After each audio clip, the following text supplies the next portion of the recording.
following training is sponsored by the Niagara Library System. We serve our member libraries in Niagara, Orleans, and Genesee counties. Please visit your local library homepage and use your library card to get access to streaming videos, downloadable music, audiobooks, ebooks, and even more from the comfort of your own home. Thank you. Hello, as always, good to see you all. This is going to be a short video. I was reading, you can see here, the original article was on Vox.com, written by Rebecca Hiowell. It's on Peloton, and one of the things that was mentioned in the original article was data by SafeGraph, and I was curious what SafeGraph was, and in this day and age you can just go, oh, I wonder what that is, and you can open a new tab on your browser, type it in, search for it with your favorite search engine, and off you go and you find the stuff. What I found was interesting and a little scary, so it's on that creepy cool line that I like to talk about. SafeGraph. First off, all right, let me pull up the original article that had caught my eye.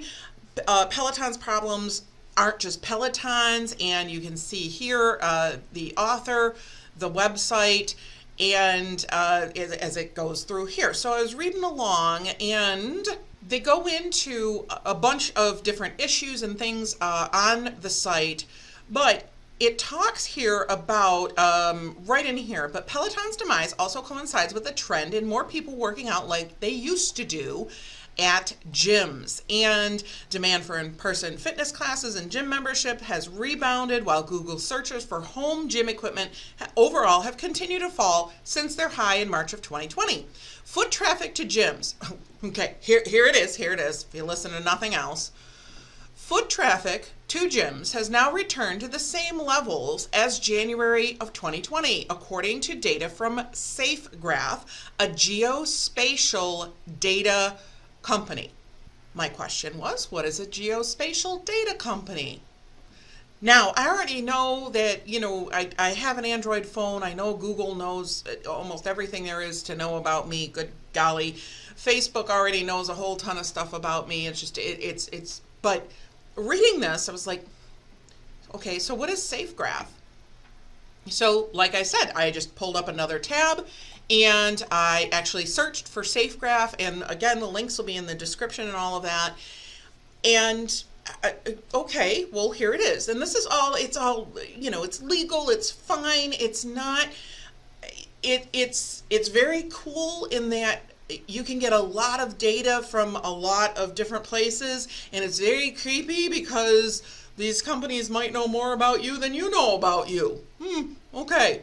Now, all of this is paid for, so I'm just going to scroll through SafeGraph's main web page.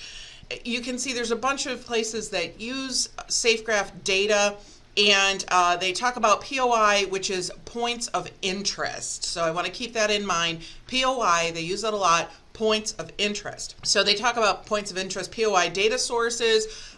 We couldn't achieve our ultimate end goal of being able to build an accurate attribution model based on visits to individual stores.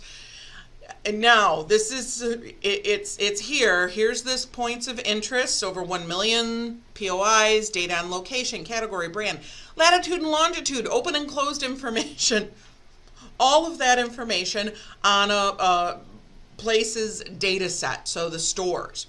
Now, what they end up doing then is they build footprints, machine-generated, human-verified building footprints, so the geometry of the store and the boundaries of the points of interest to compute spatial hierarchy metadata. That means exactly what it sounds like. So if you have this space, in the spatial hierarchy, just as an example, the main place, the biggest point of interest is probably going to be the entranceway, because that's how everybody gets inside your building. After that, say for a library, more people gravitate towards the new fiction or new nonfiction section? Do more people gravitate towards the children's area?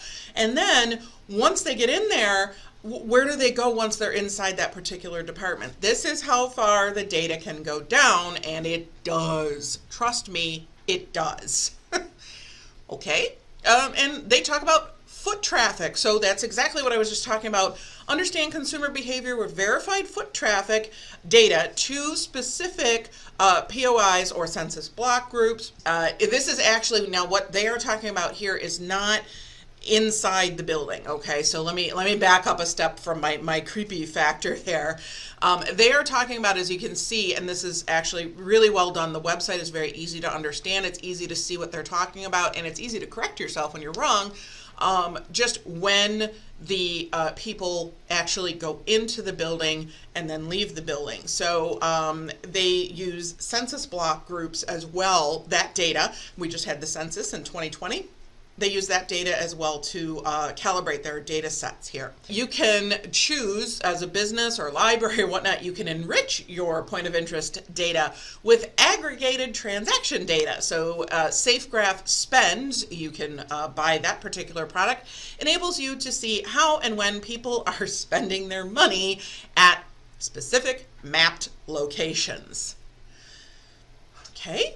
All right, that's what it is. So, all right, proven success. So they have retail, finance, government, media, real estate, all kinds of industries, from urban planning, competitive intelligence. Let's see here, for government, which is where we are, in libraries, network planning, finance.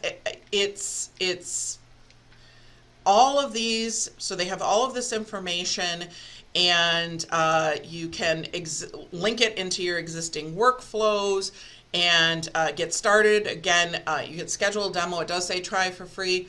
I'm not going to click on that, but as working in libraries, librarians, this is stuff we need to know. This is what is going on, and we are being mapped to the nth degree. So again, this kind of stuff could be really good for, I mean, retail establishments, libraries. You can prove your worth if you're getting a lot of foot traffic and a lot of circulation versus you know, other branches, whatnot. There's a lot you can do with this data. It's out there. Right now it's proprietary, but somebody knows it. And although you yourself, me, myself, I'm just one little data point out of millions and billions and billions and trillions of data points, just know it's out there. And this again started with looking at this article from Peloton. Literally, it says in here, foot traffic to gyms has now returned to the same level as January 2020, according to data from SafeGraph, a geospatial data company. I hope this was interesting. It leaves me a little creeped out, but I hope you found it interesting too. It's out there, and we'll see you soon. If you have any other ideas, let me know. Take care. Bye now.